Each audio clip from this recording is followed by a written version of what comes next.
We need that gun in the game.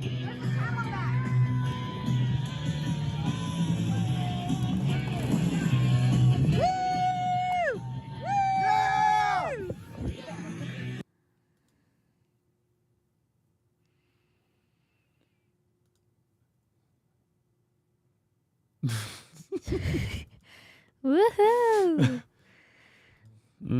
Let's see. Go here. We go here. That. Got to see that shot again in slow All right. I think repeat. we're That's on. it. Okay. And we're back. All right. We just saw a video of you running. How do you evaluate your running grace? Do you run as graceful as you thought you ran? Yeah, probably about as graceful as I thought it was. Okay. You seem so joyful, just full of joy and running. Let's see if we can pull that back. Let's see. We have that ability over here. Is my mouse gonna find itself? Maybe it will. I have Okay. fun running. I always get scared like at second that I'm going to miss the plate, so I try to slow myself down. And then I'm also scared that I'm going to like tap it and then run super far past it. Here you go. Here you go. Oh, she's turning and looking. What are you looking at? The ball, I was so scared. I was like, I need to know where it's at if I need to stop or keep going. Okay. Oh, did her arms flail? The flail of the arms. Because I needed to stop. That was me stopping my momentum. And then it's, let's see here. And then there's me. I'm flailing my arms too. Trying to talk to the camera. All right. Well, we're back after a little bit of a break. Do you have anything to say about your absence? Yeah. So we got to meet the new well, I did. Not Derek. But I got to meet my great niece on Tuesday. So I'm super excited, super happy. Kalal's finally not alone. Salasia has made her appearance into the world. Mm-hmm. Okay. So, you're good reason for absence. If there's any reason for an absence, I suppose a birth of a child in the family is a good reason to miss the pod. Yeah. So you are forgiven. Thanks. Okay. So then, let me see anything else about that video I wanted to ask you. Yeah, you seem like you were full of joy. Yeah. And just pure happiness. Even your celebration, you had the Goku anime arms out. Let me see if I can get that on my side. You had the arms out celebration. You had this celebration. You even had this into the camera celebration. Thumbs ups. I did. But yes, I did all that. Well done. Well done. Yeah, I was super happy that I got on base. I've been super nervous about getting on base, especially like I feel like every time I've been getting on base, it's because the ball goes barely right there, you know? I barely make it. So, if I do. Yeah. But for the most part, I get out. Recently. Yeah, you did make it all the way around that time. I guess if you don't get on that much, then going all the way around and coming home feels extra Exciting. good. Yeah. Yeah. You don't take it for granted. No.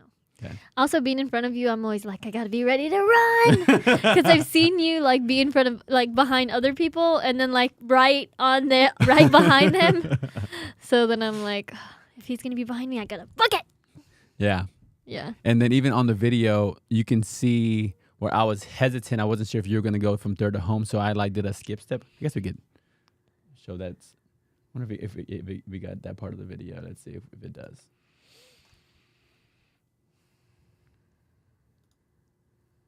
Let me go back a little bit. Okay, so I slow down right here. Let me see if I can pull it back a little bit more.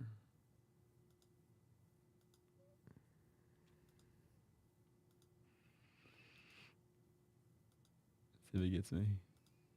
Yeah, I did like a little bit a skip step in to see if you were gonna go or not, and then you were going. So I said, okay, I'm gonna go, and then Diamond was recording, so I got a chance to point to the camera. Yep. That was great. Your celebration. Hands in the air. Yes. Diamond's all over the place with the camera. I think she was up the bat next. Yeah, I think she was next. Yeah. All right. Very good. Yes. Good times. So we're doing good. We're 4-0, undefeated in softball for the first time ever. This is true. In all the seasons we've played. Yeah. 3. Do you being pregnant, it is public news. Yes, it is. Yes. Do you being pregnant, it adds another level of, I'm pregnant and I still made it all the way home? No, I don't think about that. No? Not another layer. Got it. But yeah, it's cool. I think about just in general that I'm pregnant. It's the worst. Don't get pregnant. Especially if you're young. I thought you had the worst last time. So you had 2 really bad ones? So if the trend continues, the bad experience during pregnancy does not deter you from actually doing it again. So there could be a 3rd one on the way after this. I don't want to do this again. But I mean, I didn't want to do it again the first time. But it's like, sacrifices have to be made. Yeah. I don't want Khalil to be alone. Yes. Okay. So then when do you find out the gender? So on Friday, I should be able to go get the This test Friday? done. Okay. And then I'll have the results probably within 2 weeks. And who is the keeper of the gender? We don't know yet. Okay. So what must I do to qualify as the keeper of the gender? I don't know. It's not like, it just depends on what they tell me when I go. Like if they're going to say, oh, well, the fastest way would be, we have to call somebody and tell them the gender. I think that would, obviously, somebody would have to get that phone call, and I don't want it to be me or Jeremy. Hold on. Call? Like with the test results. Is it a phone call, not a envelope? So that's what I'm saying. Like if they're saying that the envelope, I will have to go back and get the envelope. My doctor's office is all the way over here by your house. Like, am I going to have to drive all the way over here to get the envelope? Or is it going to be easier for them to do a phone call? So it's like, would it be easier for me to put, like, let's say your phone number or Diamond's phone number, you know, and say, okay, we'll just call them. And then you will go get my cake, tell them what color to put inside the cake. And then, Yeah. Jeremy and I do it that way. Because if I understood it right, the gender reveal, you two are going to find out first. Mm-hmm. Oh, that's another thing. Will the keeper of the gender... Okay, you said there's a variable in even how the keeper of the gender will find out, or if they will find out. Yeah. Because if they pick up the thing and you, for example, you don't want the keeper of the gender to even know, you don't want them to keep it and go to the bakery, so they find out as well. So the reason that Diamond had to know for my gender reveal last time was because our uncle made the cake. And she didn't want to have to drive all the way over there. She had the envelope. Oh, yes. She didn't want to have to drive all the way over there to take it to him. So I let her make the decision, like, if she was going to open it or she was going to, not open it. So she ended up opening it and just calling him on the phone and telling him. Okay, good. So she knew. Of course, he knew as the cake baker.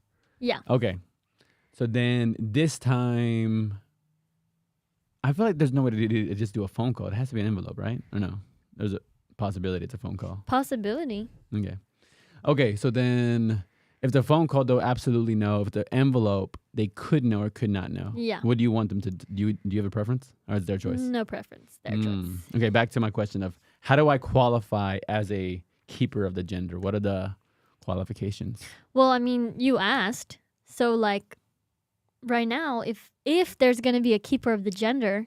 So you're saying I'm the number one contender? You are the number one contender right now.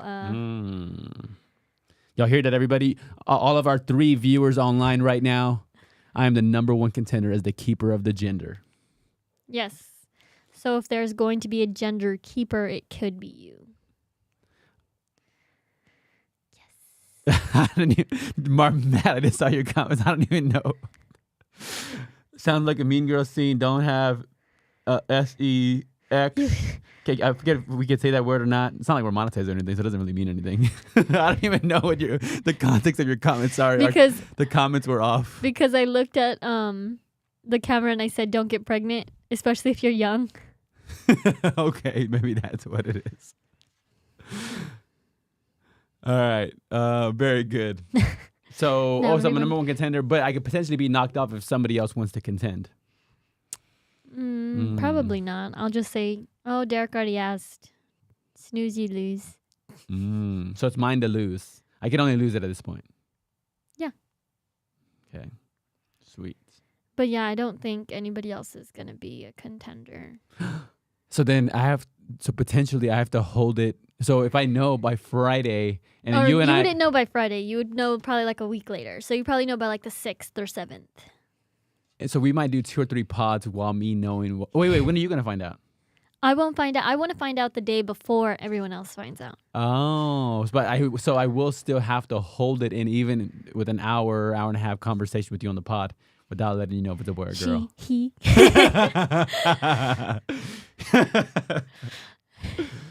I'm very confident. I feel like in the history, well, the thing about it is giving speeches, doing podcasts, having conversations.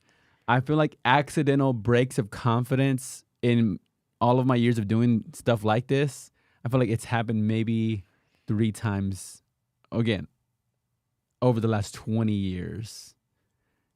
Where I remember I was giving a speech talking about somebody, and I was talking about them in a really bad light, and I their name accidentally slipped out of my mouth in a story, and I was like, whoops. I would have just kept going. I know, and I totally made it worse by making it really obvious that I was there, and then somebody else was like, I know who that is. I was like, why would you do this to me? This isn't a comedy routine where you can heckle me. Not even in comedy do you do that. So anyway, I think I have a pretty good record. Yeah, so potentially, but really, I mean, you could wait to find out till right before as well. Like, I would just want to, so my idea is that I want to do a small cake that Jeremy and I will do the champagne glasses in, like how y'all did it. Yeah. Like, and people do it like that all the time, so that's kind of where I'm leaning. Ideally, not the way it was done at my gender reveal, where it was a tiny little bit of blue sprinkles in the dead center of the cake, so then I had to slice it 5 times. Yeah. Okay. So then the reveal with y'all would be a cake, and then the reveal on Khalil's birthday would be a video of us it would be the video. The video of us doing, finding out. Because there would be a screen and a projector? Yeah. You have a projector? Diamond does, I think. Okay. Why, do you have a projector? I do have a projector. Maybe your projector. So I what I've been doing is I've been making a slideshow of all the pictures that I have of Khalil that are supposed to play like the whole time. So that on the slideshow with the, all that, I'll like have a space in the slideshow where I'll insert the video. Yeah. And then at some point in time, everybody will stop and we'll watch the video. Okay. So where were we at? Gender reveal.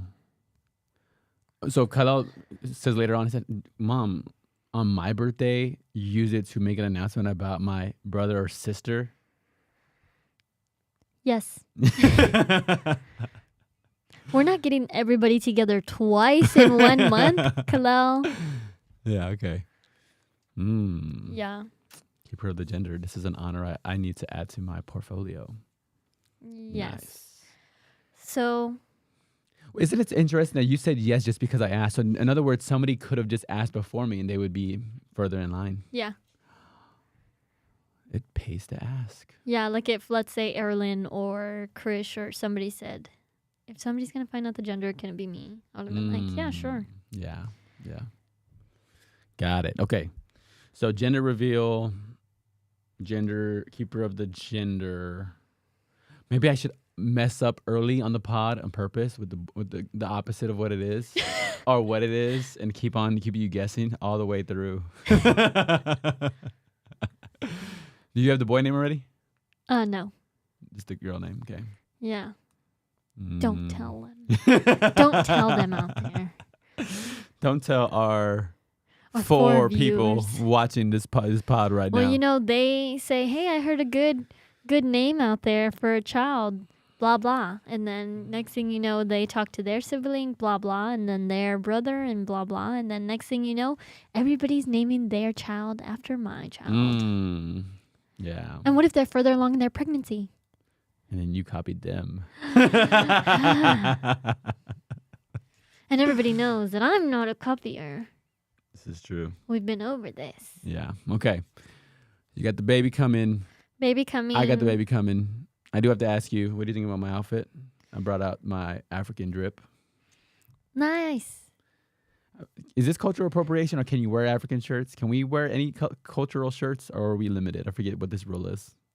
I feel like we both look Middle Eastern, so I feel like even if we were wearing like a poncho, I don't know what would be considered like super Hispanic either. But what about my face looks Middle Eastern to you?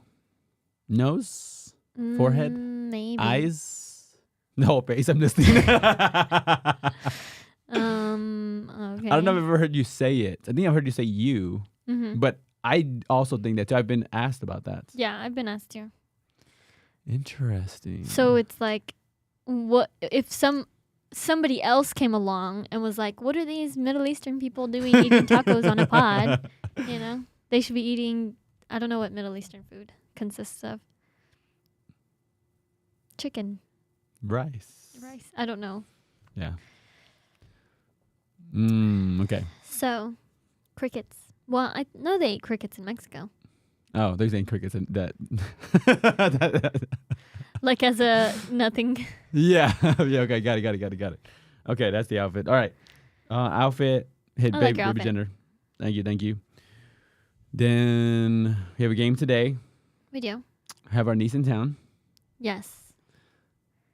She's making a big move, which we will hold for the pod. Any interest in jumping on that one? In moving over your seat to the right? I was going to ask, I was like, am I supposed to be here for that pod? Is it a 3 people pod? Well, how do you think you would do with being... How do you think you would do in that setting? I think I'd be more listening, Yeah. observing. And how do you feel about the idea of that? Sounds like fun. Cool. Yes. So Nice. the other day, randomly, I started thinking, right? And I was like, I don't know why this thought popped into my head, because I don't even like being pregnant. So I was like, man, what would it be like to have a bunch of kids? And then I was like, whoa, where did that thought come from? Let's file that one back where it came from, in a deep, dark hole. So you're thinking after the second, no mas?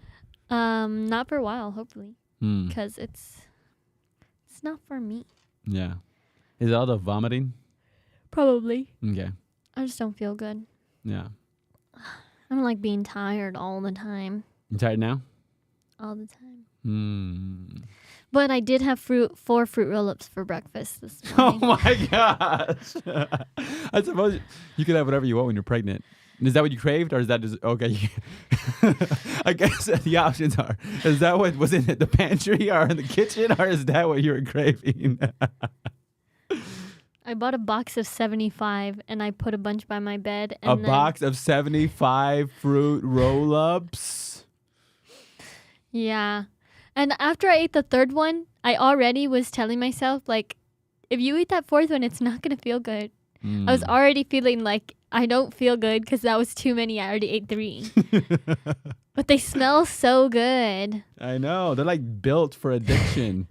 On one of my birthdays, one of my roommates, Luke Tolliver, had dumped a pack of like 50 Fruit Roll-Ups on me, which scared me, but then it was also a great, like, it was really encouraging surprise. He went to Costco to get a big old box. Yeah. And I probably ate like 15 a day. Yeah. Yeah. I overdid it. Wait. So then to answer the question, you didn't have any other options, or you just were like, I have options, but this is going to be what I'm going to do? That's what I wanted. I mean, I was just too, like, I was laying down already and they were already there. Yeah. I also had protein bars, but I Yeah. didn't eat any protein bars. Yeah. I ate 4 Fruit Roll-Ups and I way overdid it. And like, I'm the kind of person who I feel like whatever you eat at the start of your day, like, fuels your day. Mhm. So, like, I feel like now I've ruined myself for the whole day. I feel like I'm going to be tired, but I don't know if that's how other people feel. And then on top of that, I was going also out of my way to try to eat mom-made salad. Then I tried to eat her salad, but whole mix up there. Like, so I don't like Kalel to have crushed up avocado, right? I want him to have whole pieces of avocado so that he can practice putting food in his mouth so that I don't have to sit there and spoon feed him. Yeah. But mom was going to give him avocado and she accidentally crushed it. So instead of giving it to Kalel, she was like, oh man, I crushed it. Let me just put it in the salad. So then Kalel, she cut up more avocado for Kalel. Kalel got his avocado in pieces. But now the salad had a bunch of crushed up avocado, and I don't like avocado. So I was thinking I would make up for my lack of nutrition with all the Fruit Roll-Ups by eating the salad, and then the salad was filled with avocado. So then I couldn't eat the salad. So now I'm just at a steady decline. I don't have a game today. Okay, so then, but then as far as in your brain, back to the podcast with our niece, Shanice, you're open to the idea of even... Yeah, being on it. Sure. Yeah. That'd be fun. After the game? After the game. Yeah. Okay. Sure. All right. Cool. Ideally, Kalel will already be asleep Yeah. so that I won't feel bad. Nice. Yes. So I'm super excited. So I don't know.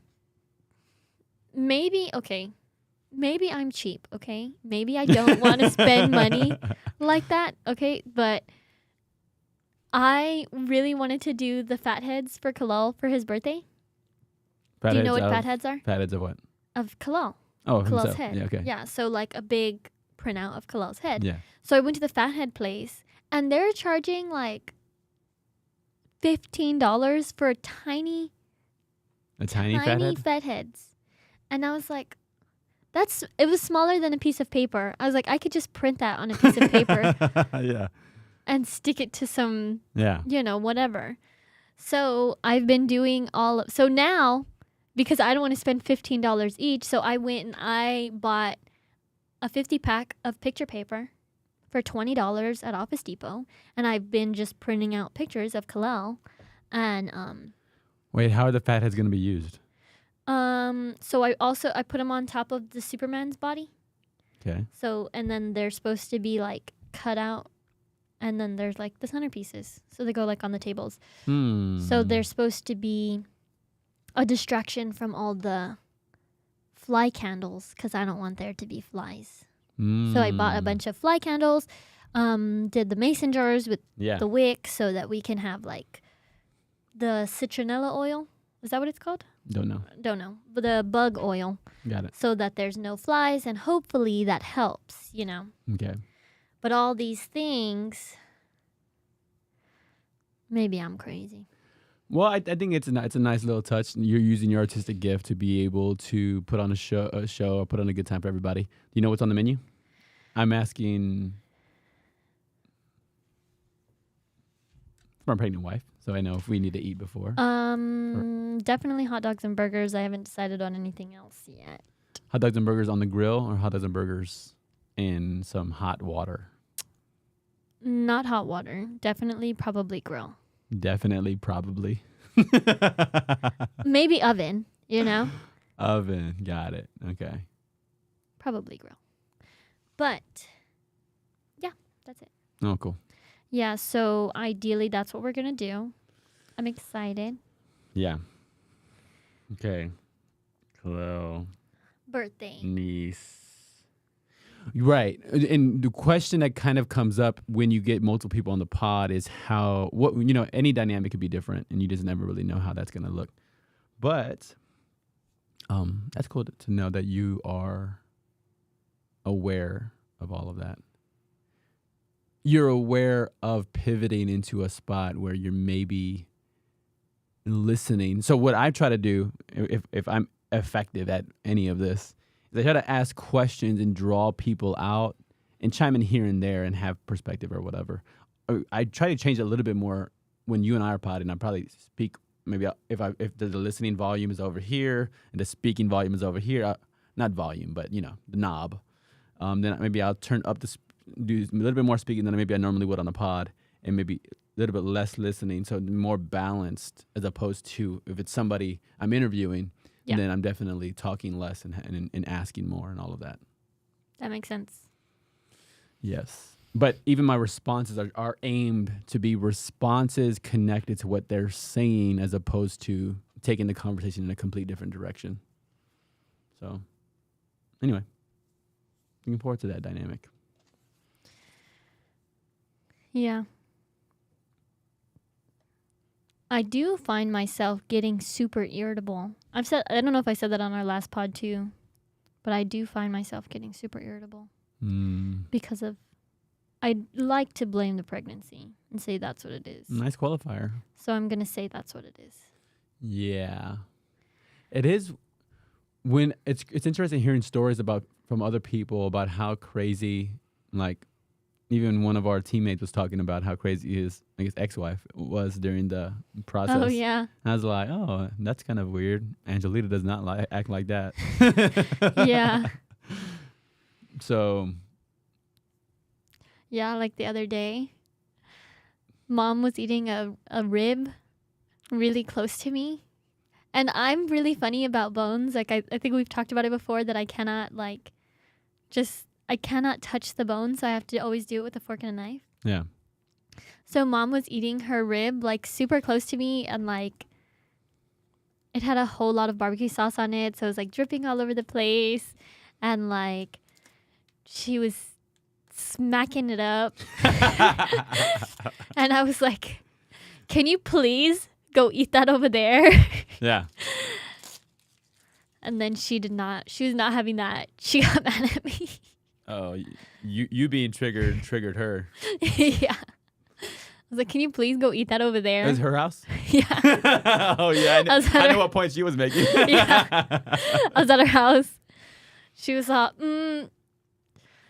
anyways. So that I was irritable. And I was like, can you go away, please? So you obviously our mother, you know what point. Daddy said, at least you said please. So then, yeah. And it was in a part of her house that I cleaned up. She wouldn't even be able to be in there if I didn't clean it. What's funny that you even bring that up as a point, because Mom has told the story ad nauseum of her brother who at one point lived with us, and she brings up him bringing up the point, hey, I cleaned this, and then him bossing her around, and she snaps and yeah. I'd rather have a messy house and you clean it up and tell me what to do and all of this. So interesting that you would even go there knowing that story's been told over and over. Blah blah blah. Okay, so you're more triggered. You get triggered by a rib. Yeah. Yeah, and then she got all mad at me. Could it have been easy for you to move? I guess so. But it's because I was sitting where the heating pad is plugged in. Yeah. So I was laying on it so that, next to it or whatever. Are heating pads pregnancy approved? No. Okay. Probably not. Okay, I didn't think they were, but I was just curious if you found some kind of exception to the system. Yeah, 'cause I was like, can you please go eat that over there? And then she got all mad at me. So then I was irritable. So then I was like, can you please go eat that over there? And then she got all mad at me. Yeah. Okay, I didn't think they were, but I was just curious if you found something, some kind of exception to the system. Okay. Nope. Back to our notes. Back to notes. Yes. So irritability high. High irritability. Yes. Your birthdays. So, I know we're talking about Kalal's birthday, but maybe we'll pivot into talking about birthdays in general. Did you have any birthday gatherings, or were you more Jehovah's Witness growing up? I didn't do too much growing up. No birthday parties? Never with my friends. I mean, okay, like maybe once I got like older. I remember like in middle school or like 8th grade, one time mom took me and like 2 of my friends to Green Acres. Mm-hmm. So there was that. But nothing ever at the house. What? Derek, why would I have anybody over to mom's house? What? You're acting like it's an impossible. I mean, you're literally having a party in like 2 or 3 weeks or 4 or 5 weeks. Only outside. And I've been cleaning like crazy. Yeah. Nobody's allowed to come inside. Okay. So would I have parties outside? No, we always had a dog too. Okay. Cool. Definitely no parties. Thanks. I feel like I triggered you.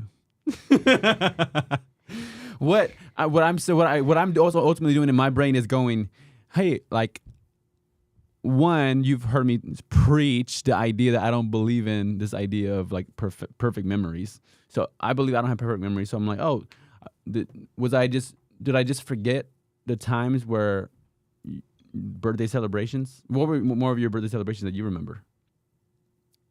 I think I remember going to Peter Piper Pizzas once. Okay. In Green Acres another time. Mm-hmm. Okay. Because I remember going to the movies and going out with you that I would do. Oh, but I used to go to Spaghetti Warehouse every year until they closed. Yeah. I'm so sad that they closed. I think they closed like in 2017 or something. Yeah. So like, I know I did that for years and years. But it wasn't like a party thing. I don't like cake, so. Yeah. Spaghetti. Well, that's cool. I mean, it's cool that you're giving Kalel an experience that you didn't really necessarily have. Yep, super excited. Who's cooking? I don't know yet. Is that something? Maybe we'll do a practice run and I'll show Jeremy what to do so that he can do that day of.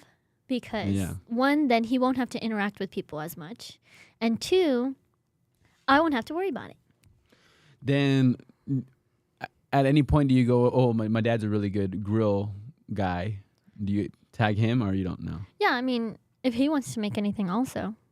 Oh, it's more of an addition, not so much. Yeah, like not main. Like I don't want to put all the pressure on him and then like he's then has plans or something comes up, then he's not there. Yeah. Ideally, he'd be there, but Jeremy's for sure going to be there. What kind of gifts does Kalel want? Does Kalel want? Kalel wants clothes. Do you want for Kalel? Kalel wants clothes.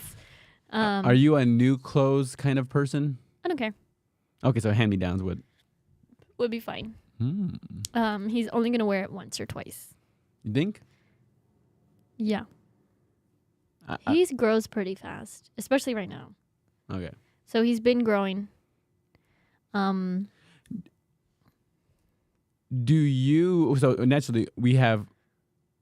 So Jetty, Jared, our brother. He has a son. Who's older, obviously, than Kalel. Is that something where you ask, or you just wait till somebody offers? Is that weird to ask? Yeah, I just wait till they offer. Okay. I have a big old bag of little boy clothes if I end up having a girl.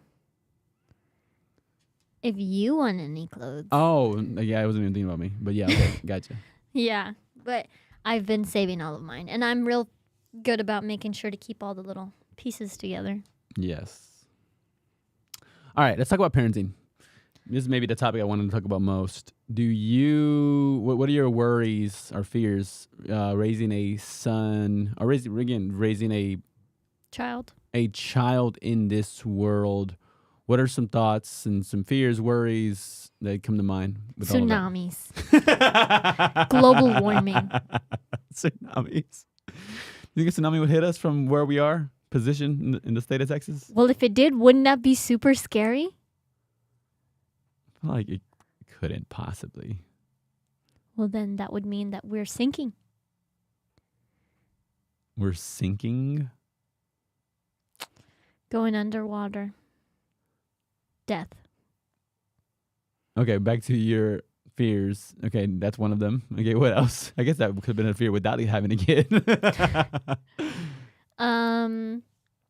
No, just a lot of things. I feel, I want Kalel to be as respectful as possible. I want him to be protected at the same time. You Yeah. know, I want him to be able to live his life and make the right choices, know right from wrong, and whether he makes wrong choices, be willing to accept his consequences. And, I am just worried about some things. I've had people say, certain things to me, especially. I know that Hispanics aren't as much of a minority now as they have been in the past, but slight hints of colorism or racism, that's a worry, obviously. Yeah. Some, I just worry that I don't want him to ever be deceived by anybody as well. I feel like people are super deceitful now. Yeah. Yeah, I think that's an interesting one. That's the one that's strong in my mind. I think of. I was asking, how am I going to teach my son to think? How am I going to teach my son how to navigate information that he's exposed to? And what do I think about that for me? How do I understand if something's true or not? What's my process? Because it seems like sometimes in our world, there's one person just says something to you. So I guess let me rewind. I was asking, how do I know if something's true or not for me? Okay, so it's something like we base it on our perception, or that which I can see, or that's the main ones are that which I can see and what I hear. So, but that does change. So I'll give you an example. So you're on stage and you see a magician swallow a sword or cut a woman in half. Yeah. What your eyes tell you is that a woman's cut in half, but you go, okay, I know somehow this isn't real. There's some kind of an illusion that's happening that's making me think that that's real, but it's actually not. So even when your eyes tell you, you kind of train yourself to go, I'm taking this thing into my eyeballs, but I know there's something off here. Mm-hmm. But then some other information, whether it's a political idea or a concept or a religion or whatever, what is the test when you figure out is something true or not? And it seems to be based on that which I see and what I hear, and then I'm basing it on what you see and what you hear. And then if I'm listening to you and you're telling the truth, then I'm basing on what you've seen and what you heard. And if you're citing somebody else, then you're basing on what somebody else has seen and what they've heard. Ultimately, though, I would come back and also go, but being aware of, you can actually see something like the magician. You see it one way, but it's actually different. Yeah. Or you hear it one way, but it's actually different. Again, how many times have any of us been singing a song, lyrics, then you go, but you actually go look it up. Oh, actually, I've been singing this song one way, but the actual lyrics are this way. So, okay, I can't trust my hearing. The magician says, I can't trust my seeing. And then the idea of trusting somebody else's hearing and seeing, you at least got to go, they can be maliciously lying and deceiving me, or they could just be innocently wrong. Yeah. Right? So you have all of these things, and I'm just trying to think through, how do I teach my son how to take in information without being a jerk? Because again, if he's the skeptic and he doesn't believe anything that anybody says at any time, oh, you didn't really eat 4 fruit roll-ups.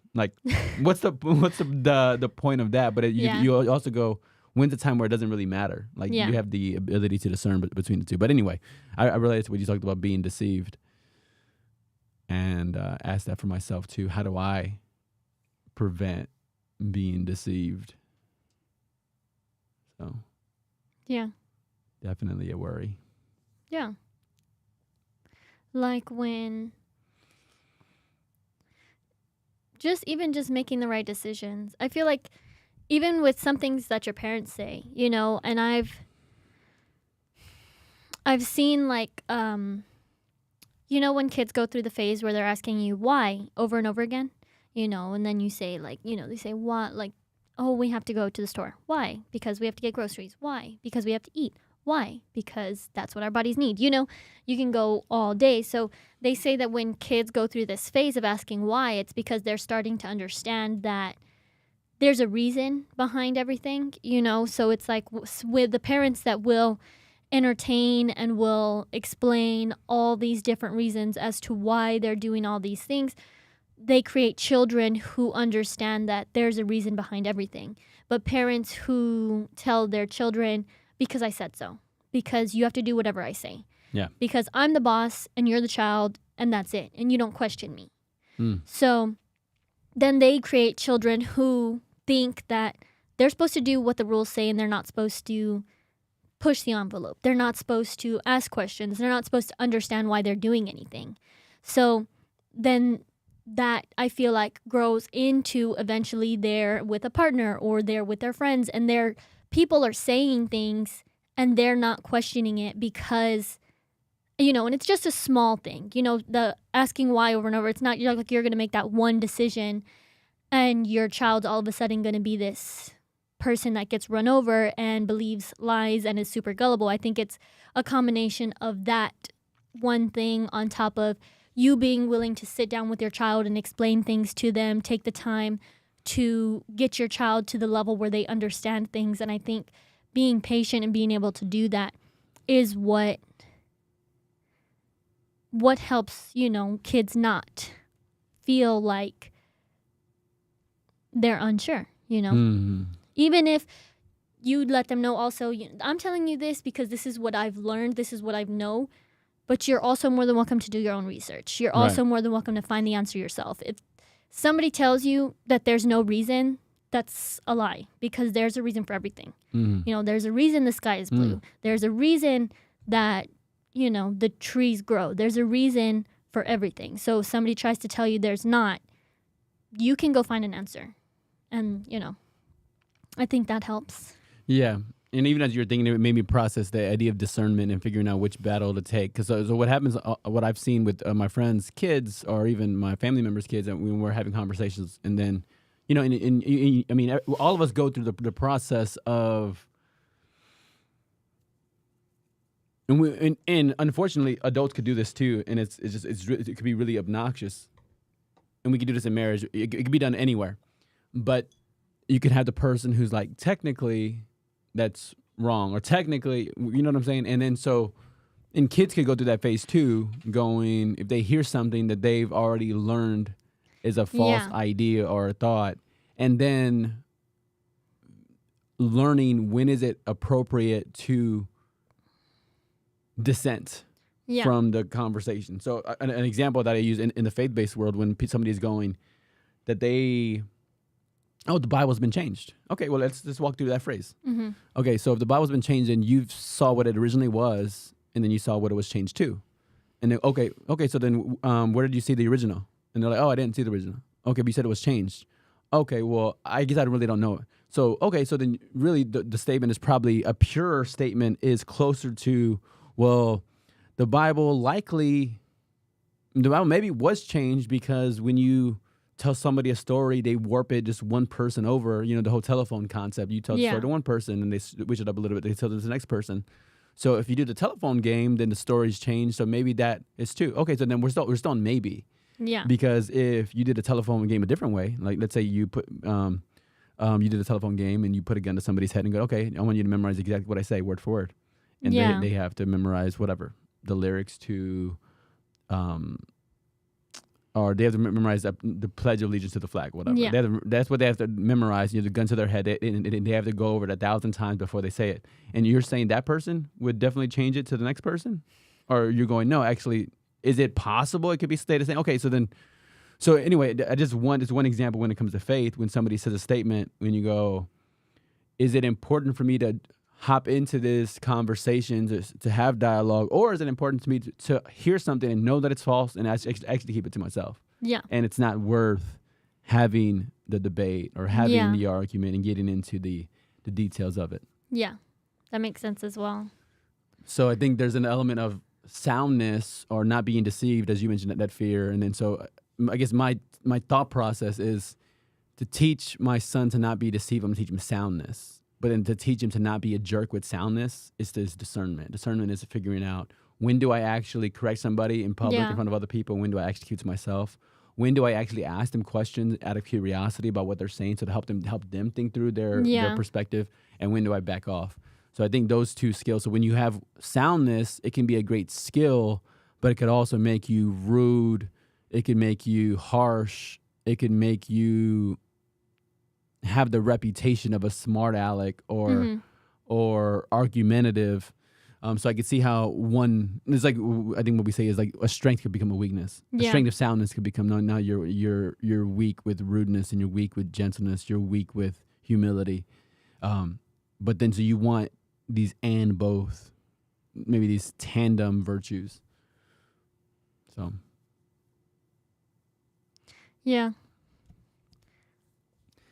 Labeling is another one for me, another fear or worry, like in what things mean, what labels mean, and stigmas that are attached to things is something. Like with all of the labeling with mental health, like OCD, ADD, autism, all of these labeling, like, again, is there a value and benefit to them? And sometimes there is. Like, again, I have a number of friends that have children with autism, and there are services that the school or that the city or that health providers are able to give to children with autism to support the parents in raising up this child, and the label actually really helps. Yeah. But other settings, I wonder if there's value to it as opposed to, that's just kind of used as an insult.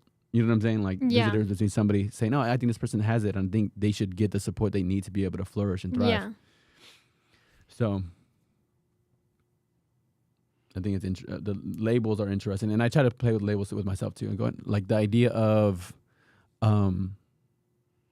what are if I have any symptoms of OCD, what would those be? You go through, my refrigerator, it's always stacked with drinks, like, or whatever. Like, is that OCD, or is that, that's just good discipline? You know what I'm saying? Yeah. Like, and does it matter? Our autism is interesting. When one of my friends has a son who's been diagnosed with autism, and he memorizes the dates that all the movies come out. So you could talk to him about Ghostbusters. He give you the 3 different dates that all the Ghostbusters movies have come out. You tell him your birthday. Oh, he's 5 years younger than my mom. And he's like, it's like so fast. For you to tell him how old you are, then he can figure out what year you were born, just like that, like faster than you and I probably. Yeah. And it's like, it's pretty amazing. And I go, oh, interesting. I go, oh, there's a part of that resonates with me. I remember like memorizing like NBA championship years, like from 1990 to 2024. Yeah. I could tell you all 35. You know what I'm saying, of them. And you go, oh, I just thought that was normal. So that's what you do. And I go, okay, that is sound, or scriptures. I can tell you the 66 books of the Bible. I can tell you the number of chapters in the books. I could tell you, at one point, I could tell you one thing from every chapter of the 1,189 chapters of the Bible. Yeah. Like, that's closer to an autistic thing than as far as like a normal thing that people do. Yeah. I thought it was normal or whatever. But again, does the label benefit or value, or it just happens to be something that you look at through a lens of going, oh, okay, I don't know if the label. Yeah. Like yesterday, I was eating spaghetti, and Erilyn called me a psychopath. Yeah. Because of the way that I eat my spaghetti. So I eat certain foods funny because I've said, like, I'm funny about the bones. I'm funny about, I can't eat fish altogether, so I have to cut it up. Yeah. And mix it together. I'm funny about, so like with my spaghetti, I can't stand eating melted cheese, so I have to wait till I'm halfway done with my spaghetti and it's cold enough to put the cheese on top.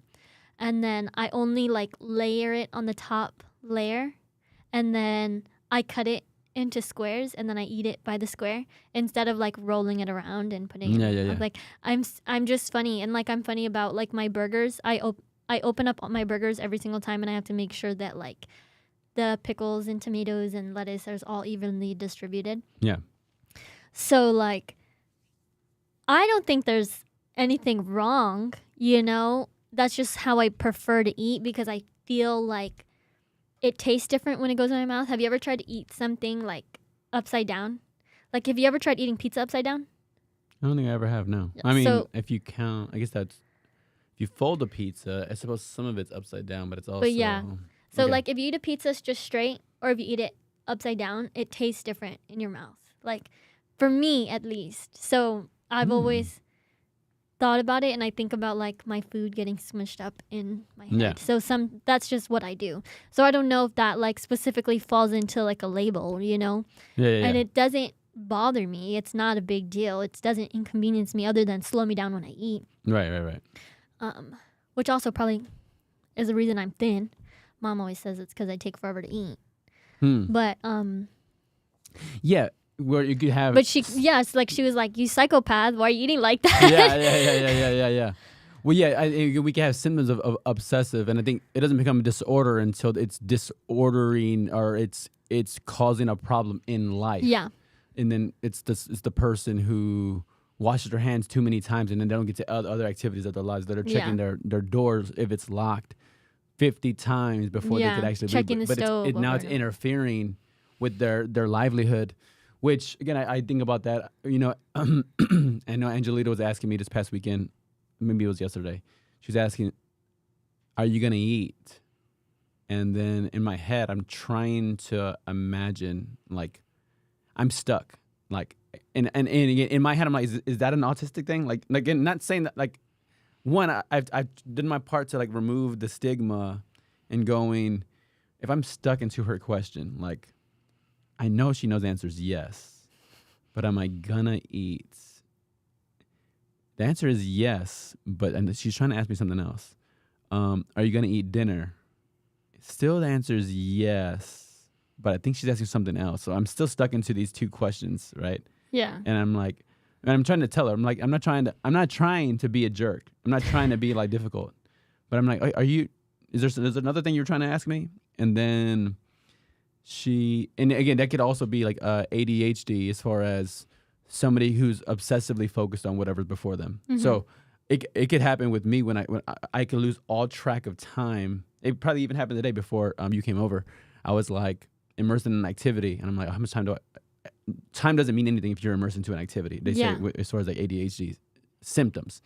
And then so you're in it and time doesn't mean anything. So you're just in it. But anyway, back to, is that an autistic thing? Is it an ADHD thing? Is it an overlap in the Venn diagram where it's actually both? What she was trying to say is she's trying to go get something to eat. Do I want anything from where she's going? I said, okay, cool. No, thank you for asking me. I'm good. I have a game plan for what I'm eating today. I'm trying to stay on a strict eating regimen. Yeah. But I was stuck in, are you going to eat today? That can't possibly be the question she's trying to ask me. She's trying to ask me something else. But the ultimate question she's saying she was trying to go somewhere. But things like that, and I could see how if she doesn't have compassion either, again, I'm trying to be compassionate with my answer, but she doesn't have compassion. Oh, Derek just tries to be difficult with everything that I say. Yeah. I'm like, no, I'm really not trying to make things difficult. I'm trying to understand where you're going with all of this. So I get really technical with things, and I wonder what that's connected to. Instead of just being like, yeah, why? Yeah.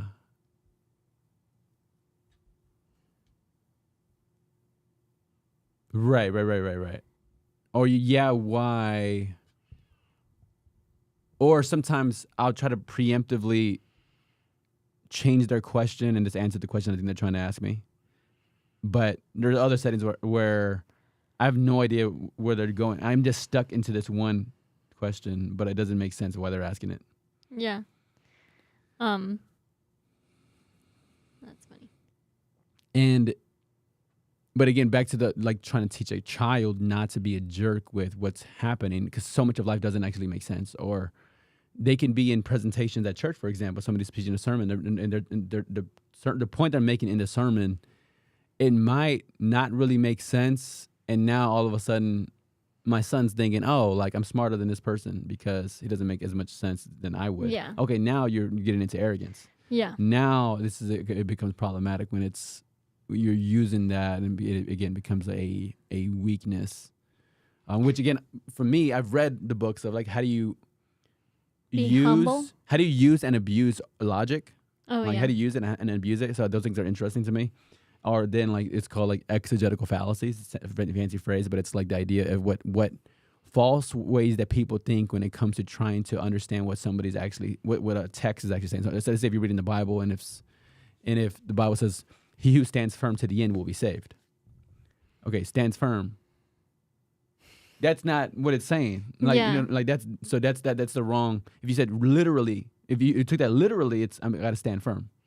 Yeah. But it's standing firm. It's talking about, no, if you persevere, you endure, you go through hard times, you don't give up, you keep with it all the way to the end, you will be saved. So anyway, all of those things is the way we process information and not to become too literal and technical, but to catch the spirit of what somebody's trying to say. I think the best way is to explain, just constantly in everyday situations, say, sometimes it's better to listen more. You don't always have to believe what other people say. Ask questions. But it's so hard because kids do go through a phase where they're like rude. You've seen like the videos of like the kids. Have you seen that video of the little girl who's like, I don't want to be a fat grown up? Have you seen it? No, I haven't.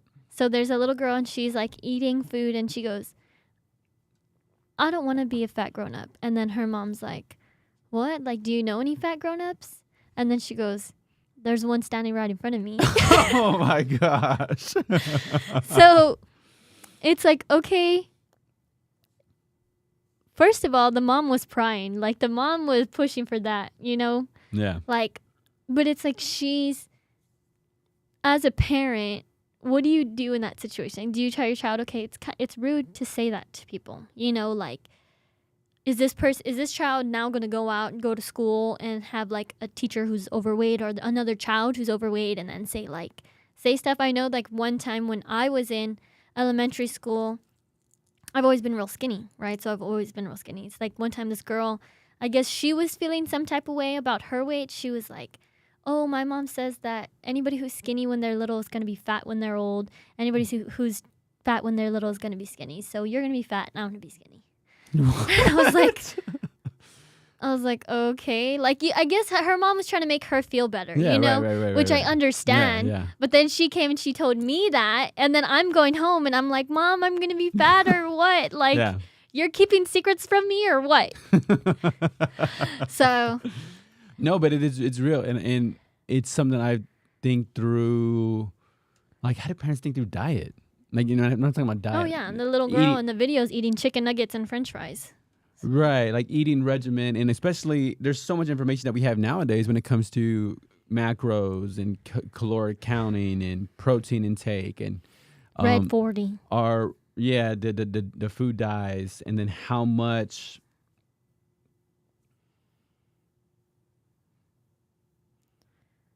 Yeah, I mean, their metabolism and like, do you think through some of those things? Again, I didn't think about that at all. Like, I probably was dehydrated, 90% of the time, Again, if I was thirsty, I was like, okay, go get some orange juice. That ain't doing nothing for my hydration, Mom is so bad. Like, she'll be like, oh, I'm like, did you drink water? She's like, no. I'm like, well, drink some water. How about you go drink some water? How about drink some water? She's like, how come always water? And I'm like, because Mom, you need water. You can't get enough water from the coffee you drink in the morning. Yeah, 100%. I'm always telling her, like, as soon as she's having like, oh, like I'm getting indigestion. Okay, well, how much water do you drink? Right. But I think it's because growing up, like, we did always have other things to drink. We weren't always drinking water. I think that I drank more water growing up only because we had the dispenser at what is it called? The fridge. That dispenses the water. So I would drink water there. Right. So it does make me think about like how you gonna make decisions on the food that they're taking. And there's so much information as to the value of or lack of value of vegetables, the value or lack of value of fruit. Naturally, processed is almost universally We know looked it's bad. down upon. Yeah. But those other things are, I think, it could be interesting to navigate, especially now. Like again, for the most part, I'm doing like carnivore, like just meat, No and eggs. veggies. Yeah, no veggies, no fruits. So, but I don't think I'd go impose that. You know what I'm saying? And then it's like, okay, what about them experiencing life? Like Angela was asking me, hey, are you gonna give the kid Takis? I'm like, that's a good question. They have the Trader Joe's Takis. They're really good. Just as good? If Takis are a 10, what are the Trader Joe's? The Trader Joe's ones are so good. Like, I think they're better. What? Because they taste more like lemony. Like, they're more lemony and, like, chili-y and not as, like, spicy. And they're more crunchy. Like they're not as hard crunchy. They're, like, softer crunchy. Well, I'm driving that way today, so. Yeah, go. Like, they have them in a big, in the middle of the Trader Joe's in a big section because people buy them all the time. Every time Jeremy and I go, we buy, like, 2 or 3 bags. I mean, I will not go because I'm getting shredded for the pool party. They're Trader Joe's. Trader Jose's. Have you seen that there's Trader Jose for like Mexican food and Trader Ming's for Asian food? I heard of this. I don't think I've seen it myself. I don't shop there very much. Yeah, me either. Okay. I could gain like 9 pounds in one meal. You know that? That's a lot. And yeah, I'm pretty sure I knew that. Yeah. Only because, like, y'all used to eat a lot growing up. A lot. Yeah. Yeah. Who knows how mom fed y'all? For real. So, like, but it's amazing how much weight I can gain on one meal. On one meal, so if it's a lot of carbs and sugar and the sugar and the saltiness and all of that. Yeah. I want to document it one day. I want to document my weight before and then go to Chipotle and get double rice, double beans, double chicken, guac, chips. Did you hear about the Chipotle hack for how to make sure that you get, like, a lot of food? I did, but you could explain it to our audience. They say if you're going to go to Chipotle, that they have all been instructed that if you are recording them, they are required to load up your Chipotle. I've seen some videos confirming this idea. I've seen a couple too. Yeah. I don't like Chipotle, but yeah. I will eat it. You know, Jeremy likes it, so if we're gonna go, I'll tell him we're gonna split something. Also, they have quesadillas, right? Yesterday during my run, I felt like I was being ogled by a man. And I was like, is this like what a woman feels like? Like, it's like a weird, creepy man. Especially if it's an unattractive man. Oh my gosh. The meme. Oh.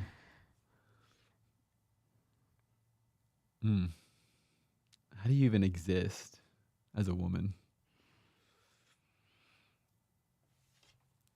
Head down, eyes closed. Because so the setting was, I was running.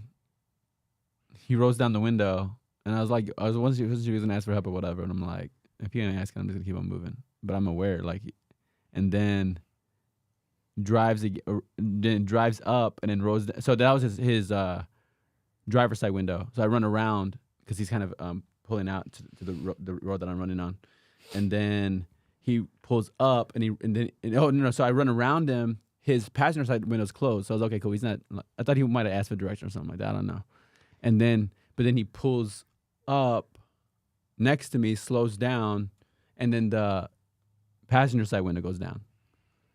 But he's not saying anything, and he's just slowing down. And I'm like, what kind of sick, like, you know what I'm saying? Like, anyway, I was like, what what is this? Yeah. So Men are the worst sometimes. Some men. let's kill them all. Read. Yeah. Mm. Well, it happens. Welcome to the club. Yeah. But for real, like, I think there's so much of a threat you would feel as a woman. I feel like I could have beat him up. You know what I'm saying? Well, I mean, like 99.99% of the time, they're not gonna do anything. When I'm running, so I decided I'm gonna take a knife from now on as well. And Read. what else do I have? Mace. I was thinking through what weapons I would use if I was attacked by a dog. In my head, so do you? Okay, Bear spray. okay. So if I have, what string? Oh, this is what I thought I would do. Okay, so I've been running in these True Work shorts. They're like electrician type shorts, and so I sometimes I run with a canvas belt. You know what that is? Nope. Is it a weighted belt? No. It's just like a regular. So instead of like a leather belt, it's a belt that it's made out of more cloth and has two D rings, and you just put it through and you pull it. So I figured in my head, without the knife, how would I defend myself from a dog or two dogs, which has actually happened before. And in my head, I take off the canvas belt. I'd tie it real quick to my key, and then I kind of use that, kind of like a nunchuck. And then, so that was like one form of defense that I would use before. Now I'll take a knife. But in my head, if a dog was attacking me, in my head, I try to like kick it or whatever if I could, but maybe like a sliding kick, almost like a round kick. But if it was attacking me, in my head, I don't know why, but I always think I'd give my arm for it to bite and then stab its throat. Do you think through how you would attack a dog, or is this not a thing that goes through your brain? I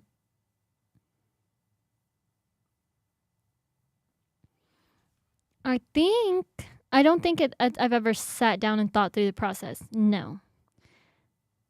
I don't know why dogs are not like a scary thing for me. Probably because there's men out there. So. Yeah. Yeah. I do know yell fire. The thing is, I did learn from a friend who was arrested for backing out of the truck. He hit a kid on the bike, and then that kid, his parents. You can't hit a kid. This is a good lesson for anybody. You can't hit a kid on the road and then just like leave the scene. So that's like illegal. You actually have to follow. It's as creepy as it looks. You have to follow the kid to the parents or whatever, and like report the situation so it's not illegal. But I was thinking if I got bit by a dog, and then I knifed it, but I probably would have to stay there with the dog too. Because could I get sued for like? I feel like I could get sued with a person who attacked me, but for a dog and like handling business. Yeah, I'm sure you could still get sued if they didn't know that the dog bit you.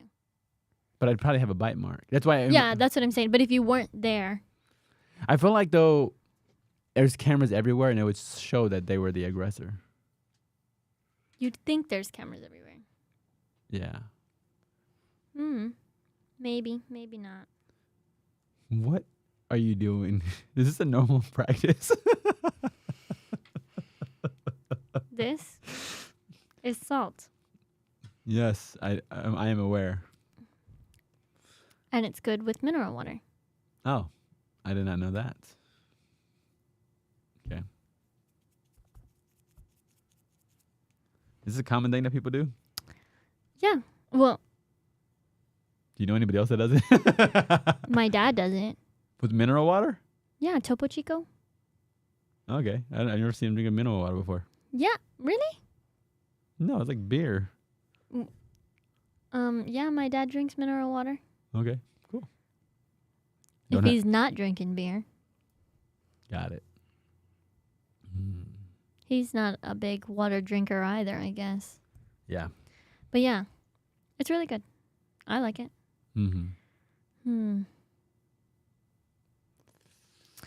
So, thoughts. Not thinking about killing a dog. Jeremy doesn't like it when I go anywhere. Because so in my head, do you try, if you were to actually knife the dog, do you just knife it just a couple of times to stop it from attacking you, or do you just go and finish the job? You don't want to overdo it because I think that can get you in trouble. Because if you ever heard the stories about the 18-wheeler drivers and they say if you're gonna like hit somebody, you might as well just like crush them. Yes. But so you're saying it's not the same thing? No. But it's because the 18-wheelers, if they have cargo like in the back, that could potentially, if they jackknife and then cause, gets smeared across the road, cause accidents with everybody else. Do you want to just run into the person that you're going to run into? Oh. Or okay. cause? I probably heard that in a weird way when it was like, just kill the person, don't let them survive, almost like. Yeah, because then, well, it's like, depending on what they have, they could have like gasoline back there. And it's like this person cuts you off. You're supposed to slam on the brakes, cause all these accidents, And isn't that one philosophical concept of do you want to kill the one to save the many? Is that the idea? Yeah. Yep. So I think that's where they're taught that. Yeah. Would you? Do what? Kill the one to save the many? Well, depends if I know the one or the many. Are you familiar with the philosophical concept, like the train track? Yeah. So the question is if you would change the tracks. I think that's where there's internal conflict with a lot of people. So like if the train was already going to kill, let's say it was going to kill 5 people? One. Oh, 1. Five. You're right. 5. And then do you hit the switcher so it kills 1? There's an inner conflict with the switch, and at what point it kind of tips over. Because then the first time you're not a murderer, the second time you are. There you go. You feel like you're responsible for the switch, even though it was going to kill people regardless. It's kind of like if you're an EMT or a paramedic and you drive by an accident and like nobody's there yet.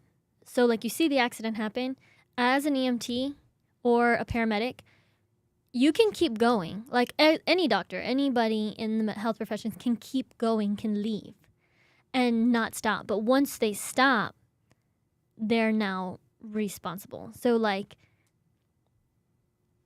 whatever the accident is that was going to happen already was going to happen. They're not in charge. They don't even, they're not going to be called to that scene, whatever.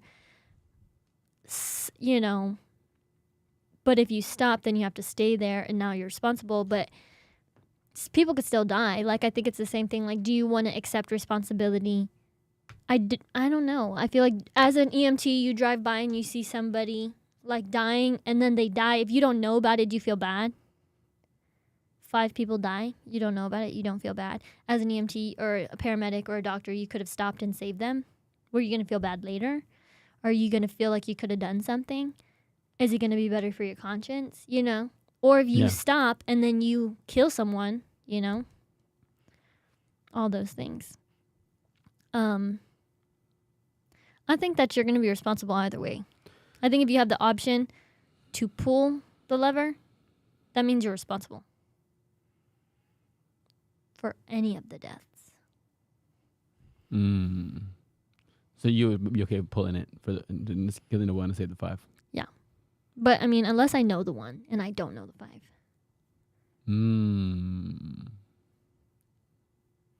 So the knowing, you would let the 5 unknowns to save the 1 known. Mm-hmm. And that's probably, like, evil. Well, I mean, I think even with the parenting stuff, it doesn't make the idea of having a preference, like, yeah, if I'm gonna save my kid before I save anybody else, it's like that seems very ordinary for people. Yeah, but have you seen those videos where the parents are like, no, like they ask the parents, would you kill for your child, and they're like, no, like a bunch of them. And that's foreign to you? Yeah. Because you would. I mean, like a dog, if I had to, easy. Like a human, if it really came down to it and I had to, easy. I'm just kidding. No, if it really came down to it, maybe, yeah, probably.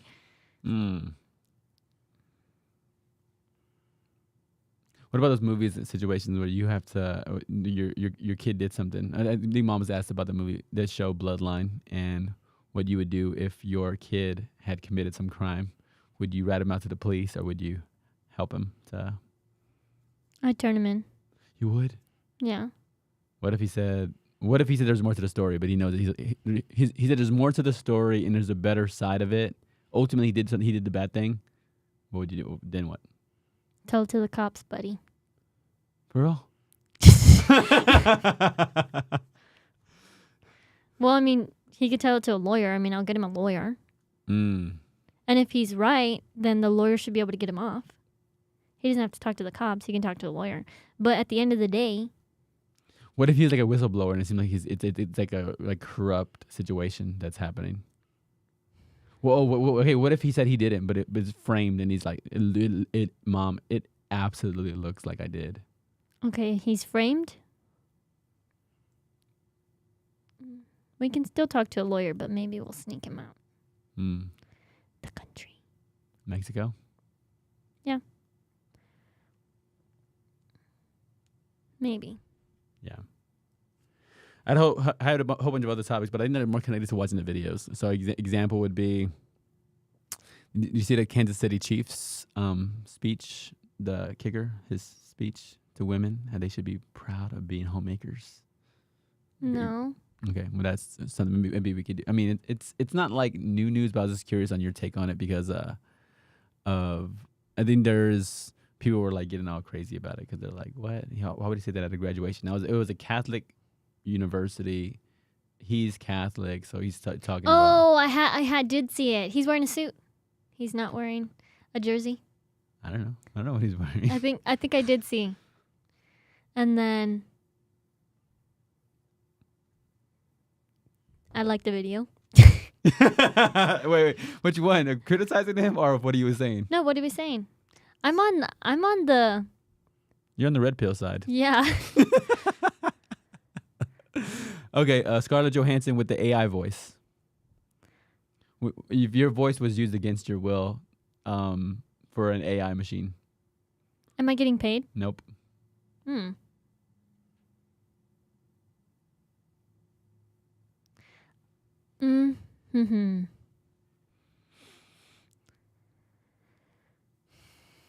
Really, really?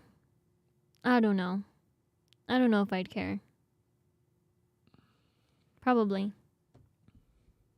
Oh.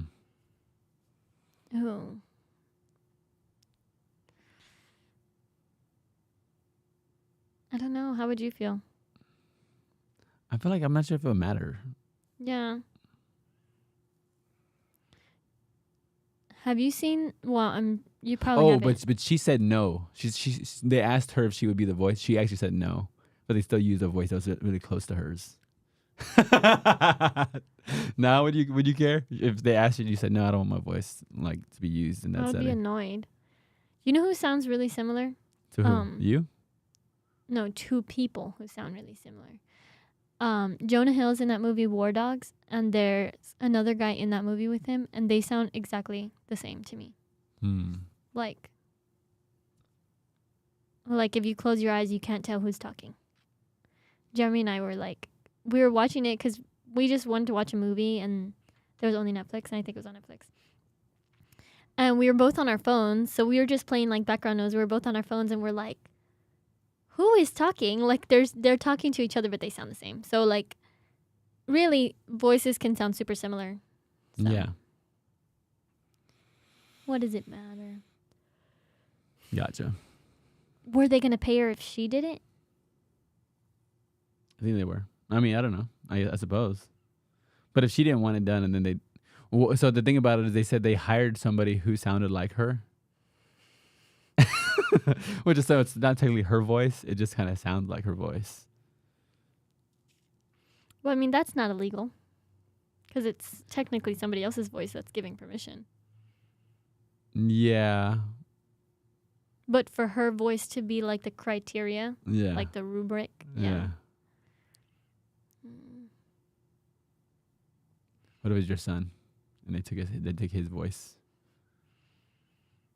I would have said, well, you should have said yes. They were going to do it anyways. You could have at least got paid. Now you just got to let it go. Let it go, Khalil.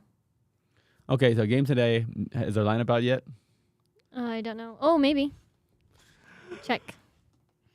Check to see if the lineup's out. Derek made a stink in our group chat about whether or not, what did you say? I made a stink? Yeah. Yeah, you made a stink. Derek made a stink because he wants to be at the top of the lineup, not at the bottom. I didn't move up from where I was. They did let it out. Yeah, you can see. Oh, there it is. Yeah. Is Alan's not playing? He's not? No. Wait, how you know? He's not on there. Dang it. Oh, well. Oh, yeah, well, he was hurt before. Yeah, that's what I figured. And all the girls are there today. I'm trying to...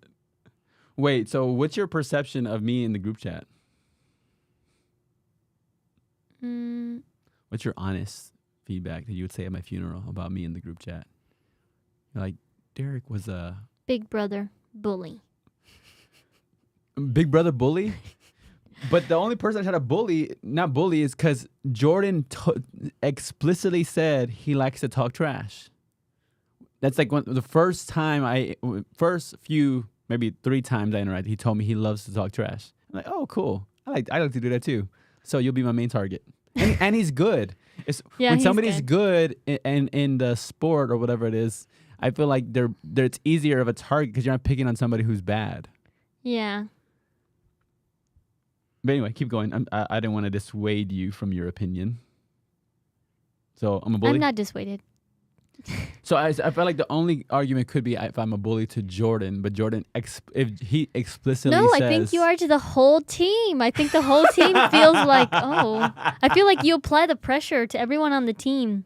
Tell me more. Not me, though. And let me just listen and be... Let me tell you. And be compassionate listener. Yeah, Derek, you have 2 ears, Okay. 1 mouth. Go ahead.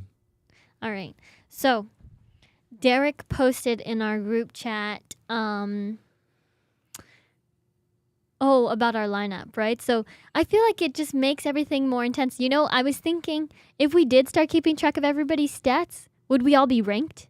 And it's like, I made a joke about it, but I know that secretly in the back of your mind, it probably would be beneficial if we knew exactly how many pop flies you catch, how many you drop, how many times you hit the ball, how many times you strike out, how many times you hit the ball and it doesn't go anywhere, you know, how many times all these things. Like, it's intimidating. Or even like, let's put on blast anyone who hasn't paid their rental fee yet. I feel like it just applies pressure to everybody in the group chat. Okay, so if you've paid, you feel a pressure. So let's say, so to explain that, we might have already played a game or so. Yeah. And there might have already been an expense that has been for like given. Practice. Okay, right. So for everybody listening who doesn't understand what we're talking about, for our softball team, there's a payment you make to the league, whatever, $90, $95, whatever, to play. And then we all put in $20. So that's for the batting cages or for practice facilities. So we all have that. So some people were kind of dragging their feet with paying that $20, and we already had started playing. I said to our captain in the group chat with everybody, I said, "Hey Scott, can you put list out the names of the people who haven't paid, so that we can all judge them?" So if you've paid, you're saying you feel pressure? It's just Derek. That's not nice. Right, and the goal wasn't nice. Because I think our culture thinks that, but and again, maybe this is OCD, to ask for ADHD, money. Maybe this is autism, maybe this is that. But I'm going. there's things that I do that aren't nice, and they're not supposed to be nice. And I hope those people don't get away with not. And if Scott's too nice to apply the pressure, I'll apply the pressure. But you, somebody who, so you've actually gone to see different comedians perform. No, I've never seen a comedian perform. I thought y'all went to see this comedian from TikTok perform. You and Diamond, and Oh, I wanted to go. you didn't go? No. You're all depressed now. Krish goes to see comedians. Okay, but you're aware, you've seen I've performances. seen, yeah. Okay, you don't think that there's times when they're on stage, the goal isn't niceness? Did you see that to any of the Tom Brady roast? No. You didn't see? I did see the clips? video, Yeah, but clips. no, I didn't see that.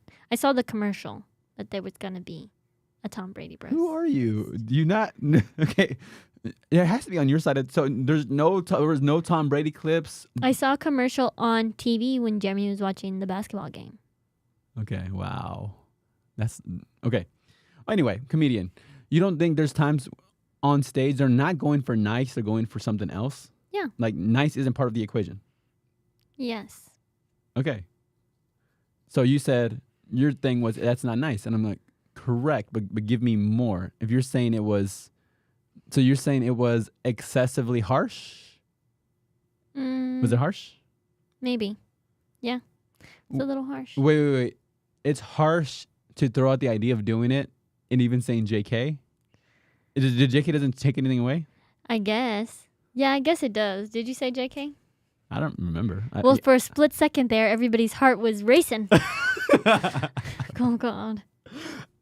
Wait. What was another one? If you don't go to practice, you're at the bottom of the lineup. Derek said that too. Okay. So you're saying people feel pressured to go to practice? So you said it gives everybody more pressure. That's what your statement was. So then, okay, what is there other pressure? 'Cause again, to me, that's a pressure that I'm okay with upon analyzing. You're saying a pressure. Well, I mean, that day when you said that, there was only 5 of us at practice that time. Yeah. And you had said it earlier in the week. My thoughts are, so like, there was a study done, right, on daycares. Were we talking about it? Okay, well, there was a study done at a daycare where there was parents who kept picking up their children late, right? So let's say the daycare closed at 5, people kept picking up their kids at 5:15, whatever. And then dad got the text message and it said, "We have your kids." And he said, "How much do you want?" And then they went, "No, we just want you to come pick up your kids at the daycare. It's 30 minutes late. We've already closed." Okay, I'm just messing around. Keep going. Yes. Okay, well, anyways, to continue. So they kept having problems with parents picking up there. So like every week they were having maybe 4 kids, 4 occurrences where kids were picked up late. So then they implemented a late fee. So then it was like late fee $15, right? So every day that you were late, $15 you had to pay. So now parents felt like, okay, $15, I could do that. So then the following week, there were, instead of 4 occurrences, it was like 15 occurrences because the parents were like, now that I paid the money, now they know I'm going to be late, so I don't feel guilty about it. So it's like I feel like when we got you're at the bottom of the lineup if you don't show up, might have been like okay, consequence. All right, feel good, don't have to go. Right. And so, I'm not saying that that's what happened, right, but there was only 5 of us that day. Yeah. And I'd probably, if I was a betting man, I'd bet that didn't change anything. Now. But could it have? Okay, so back to the narcissist in me, which is making this podcast about me and my perception in the group chat. So one, my main target is Jordan. That's number 1. Yeah. Which he's asked for. Yes? Yeah. Okay. 2, I'm not saying this is effective, but I am saying I aim to do like this dance between truth, and then move into grace. Example. What did I say about Jordan the other day? Oh, I was talking about being better than him. When he caught the ball, or when he tried to catch the ball and he dropped it? That too. But okay, so I hit Jordan for that, and I hit Jordan for if I bat better than him, can I take a spot? Oh yeah. So 2 things on Jordan. But toward the end, I said that I don't think I could actually outperform him anyway. I think but I've said like he's like MVP vibes. I've said things that I'm trying, like the idea of balancing scales. Yeah.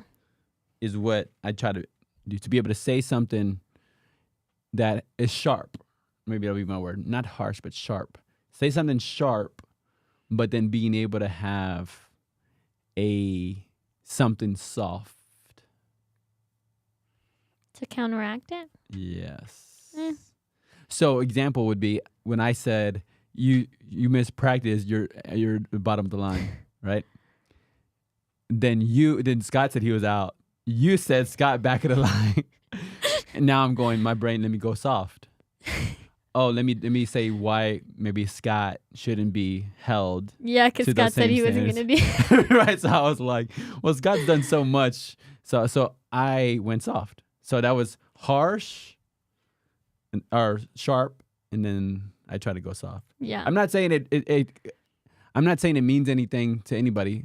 Clearly, if the perception was bully, then the perception was bully. But the madness on my side of it is, if I'm gonna say something harsh, I'm gonna be getting something ready. I don't know what, but something to be something soft or gentle, or if I say something hard, encouraging. Makes sense. What do you think? I think keep trying. Snaps for effort. But part of me just tries to get conversations going. Yeah. You know, like camaraderie, stuff like that. Yes. So that's it. That's my idea of you on the group chat. I think the group chat's funny. Yeah. But do you think to be so if you were to give advice, you're saying do something different, stay the same. Stay the same. Oh. Cool. I think it's funny. I think it stirs the pot. I think secretly I might start keeping stats. Of me? Everyone. I will have a secret ranking in my office. Most home runs. Most connections with the ball. Most dropped balls. Errors? Yeah, errors are real. Yeah. Okay. You know, at the practice on Thursday, I didn't know that I was on the wrong side. Of what? Of the field. I was supposed to be in right field and I was in left field. Or vice versa. Yeah, why were you in left? I don't know. Well, because that's what I thought the paper said, but When did you figure it out? way later when I was looking at it and I was like, oh, you're supposed, because the person who was supposed to be in my spot showed up late. So then I was like, oh, you're over there. And then they're like, no, he's supposed to be over here. And I was like, no, this is left field. And they were like, no, that's left field. And I was like, oh. Why did anyone tell me? I was in the wrong spot for 2 innings. The funny thing is, I was kind of mad. I was like, I wasn't mad. Okay, I was mad that you were in left field, not from a performance standpoint, but from the pregnancy standpoint. Yeah. So I was like, that's where they always hit the ball. So why did y'all put her over there? But it was your fault. So now I feel a little like, don't be so mad. I was like, what the heck? And then what happened with that one? What did it hit you? Oh, it hit my foot and then my chin. It like rolled. I hit the side of my foot, rolled up the side of my body, up, hit me in the chin. I was like, what? You did good. I was wondering what would I have done if I was hit. Would I have just laid out? You did good. You recovered that well. Yeah. It's like shit. Oh. Would your reaction be different. Wait, so this time are you gonna go to the right field? Well, yeah, I'm going to go to the side I'm supposed to be on. What does this say? Yeah, this is right field. Yeah. Right? Like, which way is the right? The side that's past second base? That's in back of first. Oh, yeah. In back of first. That's where I'm supposed to be. Because, yeah, nobody corrected me. And Scott was like, oh, I thought you were just making up your own. Your own. I said, both of y'all knew. I know y'all knew. Y'all just left me there. Why is Lauren Jr. on Left field? right field? And then I guess Lauren's in right field, and then Lauren Jr. is in right field as a backup. I did move up 3 spots. I guess I already said that. For the batting lineup? Batting order, yeah. That's great. I'm excited. Okay. All right. Closing speeches. All right. Tell everybody what you would say at my funeral in my honor.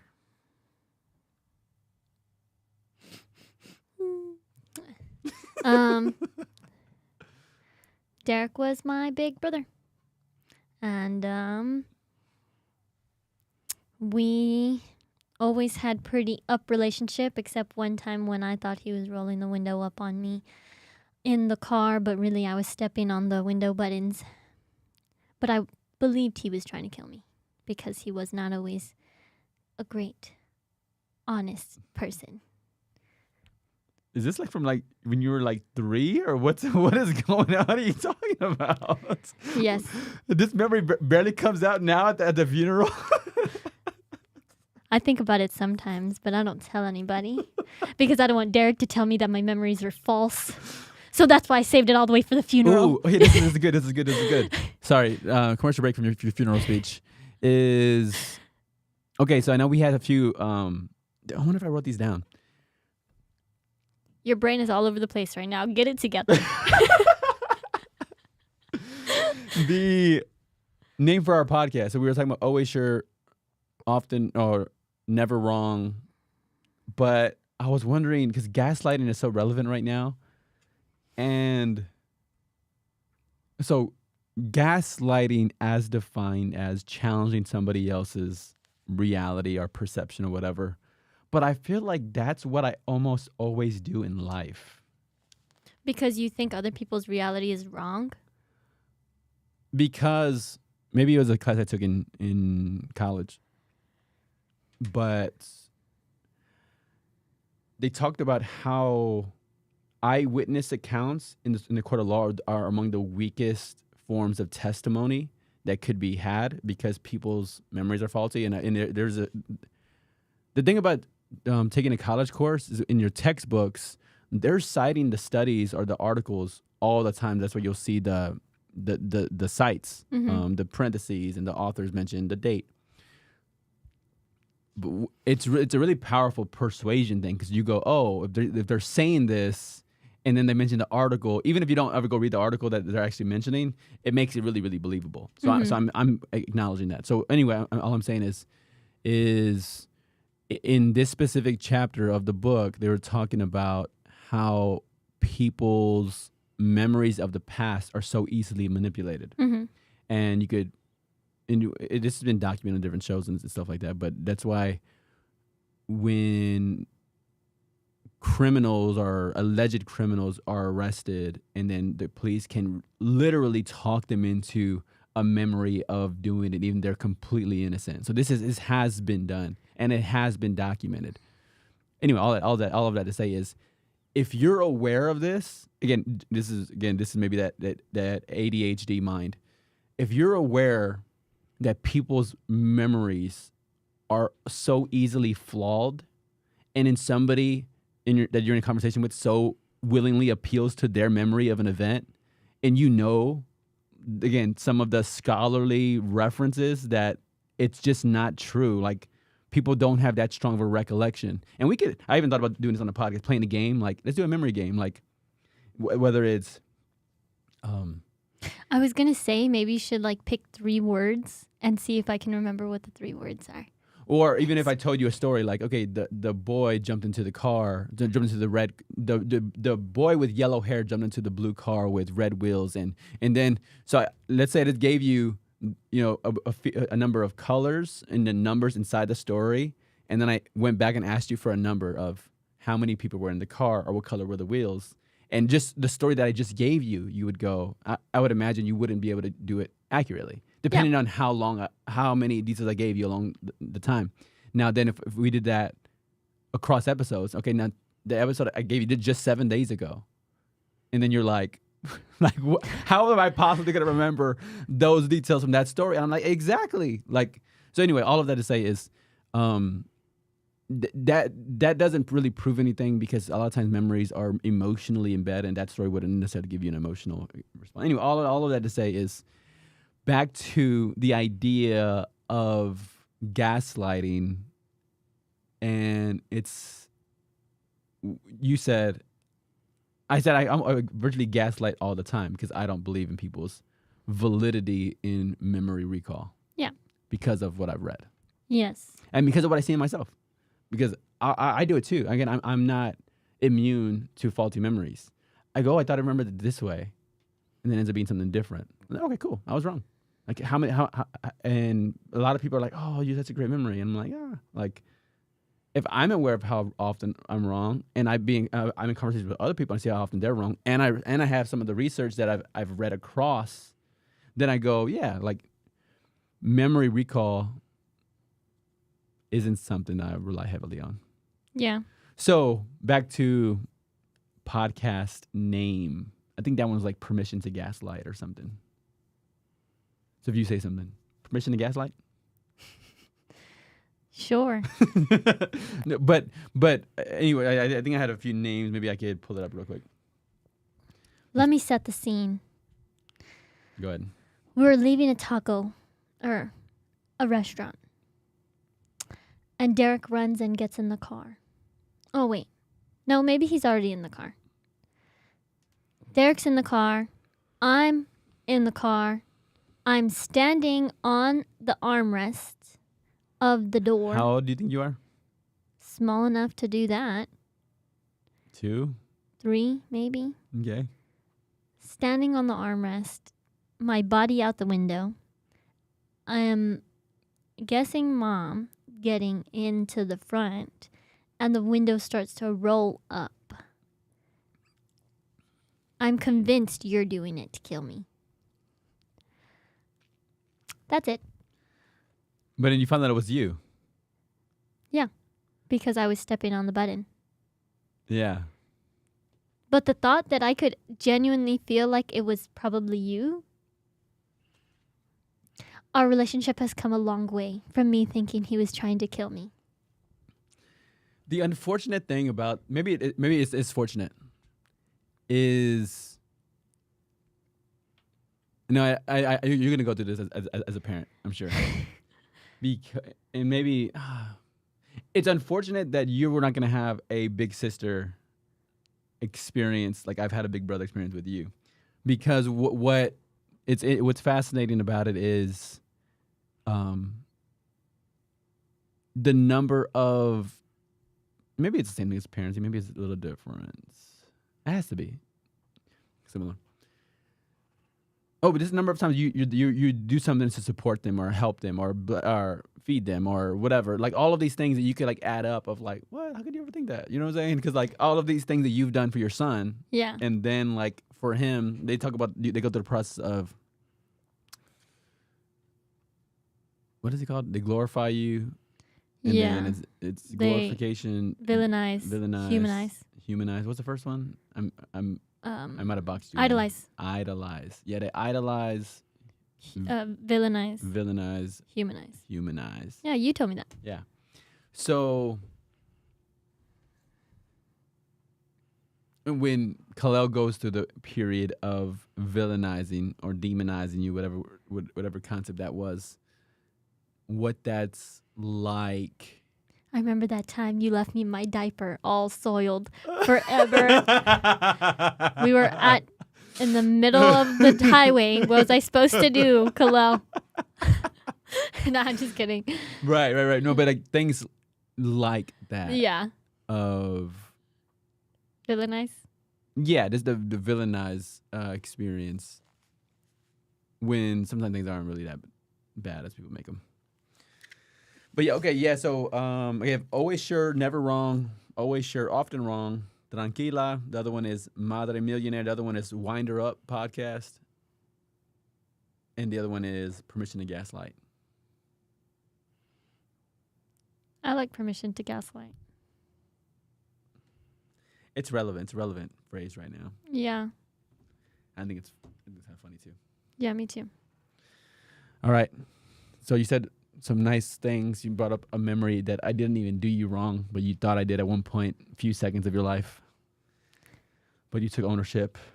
Yes. So we've come a long way since then. At your funeral, I played a video of you running that bass, and I was like, Derek, only one of us can go to the other's funeral. mind blown. That's it. I'm making a video, so I make sure I'm going to yours in one way, shape, or form. We should all 5 make videos for all of the funerals because one of us is not going to go to any of the other one's funerals. This is true. Oh, that's such a dark thought. When did you realize this? I saw a picture the other day that said, when you have siblings, one of y'all's not going to see any of the other's funerals, one of y'all's going to see all of them, and one of y'all's not going to have any of their siblings at their funeral.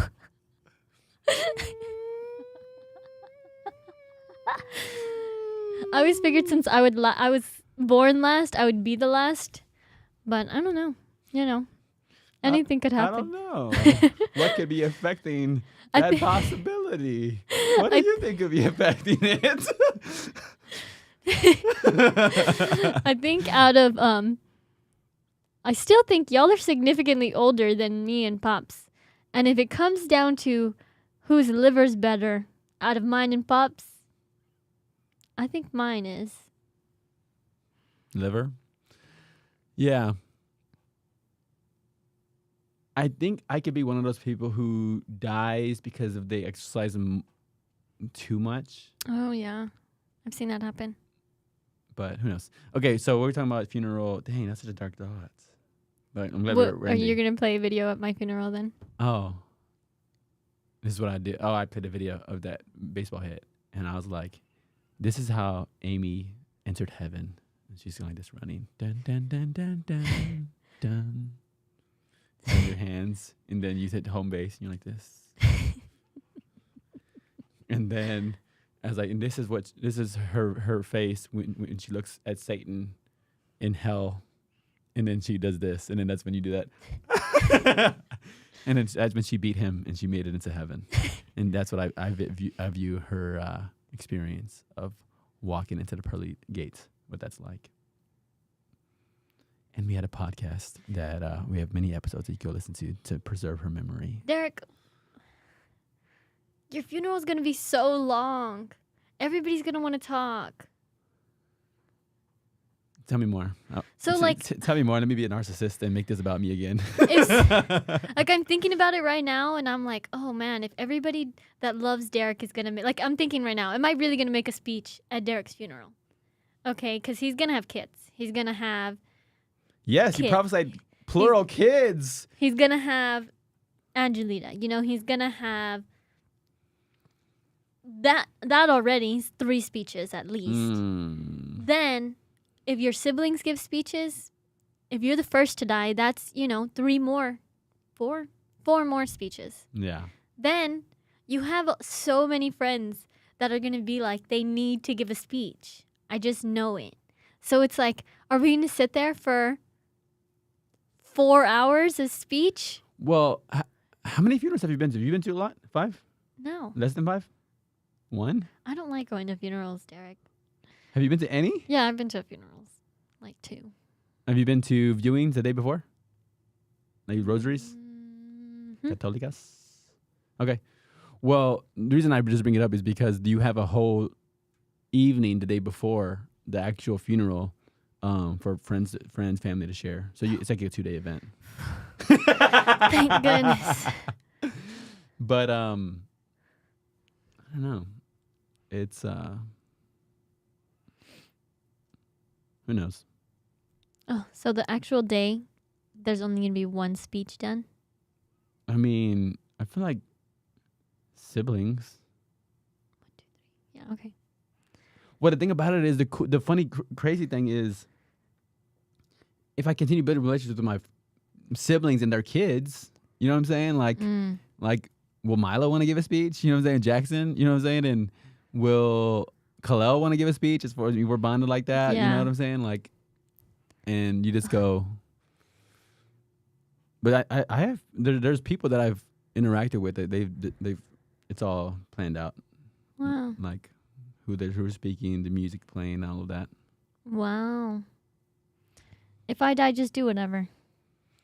Ideally, normally I say, do whatever doesn't make Pops unhappy.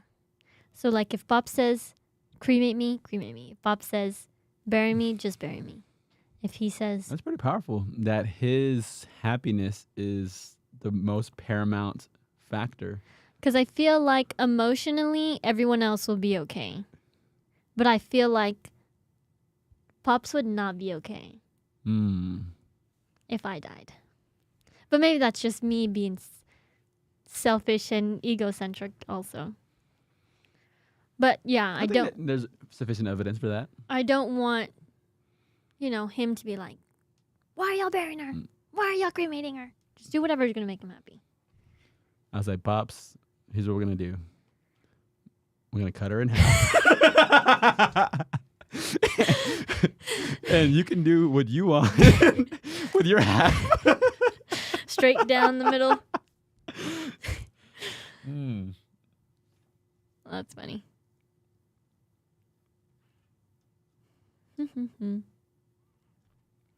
So, whatever works. The thing about it is,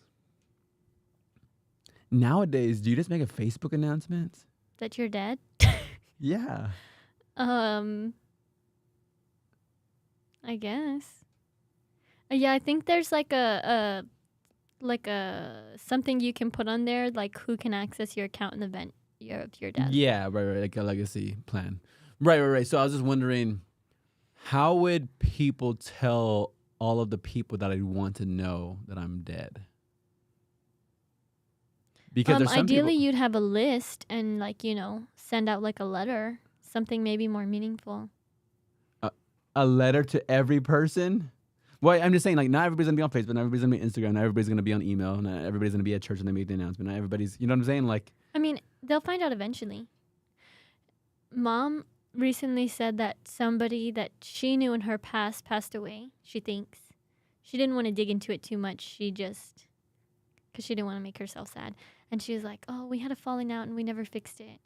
Well, I'm so sad. Like, she's do you ever think about, like, people you've ever fallen out with and, like, you don't want them to die before you get to, like, amend things? I say, no, not really. I kind of can't wait till they die, so there's no record of the wrongdoings I've done. No record except for their diary. No, there was a tweet where you were, it's the longest conclusion ever. Death. There was a Twitter thread of somebody saying that a person he bullied reached out to him and said, "Hey, I just wanted to let you know, I'm just reaching out just because it's helped me to let go. But you weren't, nice. You weren't kind to me back in school, and but I just want. It's great to see you're doing really well. I wish you and your family nothing but happiness and success. But I just want you to know that your behavior then had a lasting impact on me, and it was very difficult." And then he responded by asking for like clarification about who he was, who that person was, and then he reminds him, and he remembers And then he's like, and he apologizes. He's like, oh man, I'm sorry for being that way to you. And I'm glad to know that you've overcome it and it hasn't like locked you down and held you down. And he's going like, yeah, no, it took some time. And then the guy, the bully, asked, hey, if you don't mind me asking, like, how was it? Like, wait, what did you go through? And then he was talking about like, well, his mom and dad had died. And then so he was moved in with his grandma, but she was so old that ultimately he was taking care of her full time. Mm-hmm. And then he like found out that, you know, he was gay. And then it was like, it's probably related to the bullying or whatever, you know what I'm saying? Like being feminine or whatever. So then, anyways, all that you go, oh, like all of these things, but it does make you think about, it does make me think about people that I've had a bullying impact on and going like, and what was that? But you just hope that nobody has like a negative impact of your life where it's like it affected them. Because you just don't know what people go through. Yeah. So I just wait. Yeah, I guess you really don't know. yeah. Like the girl who said I was going to be fat.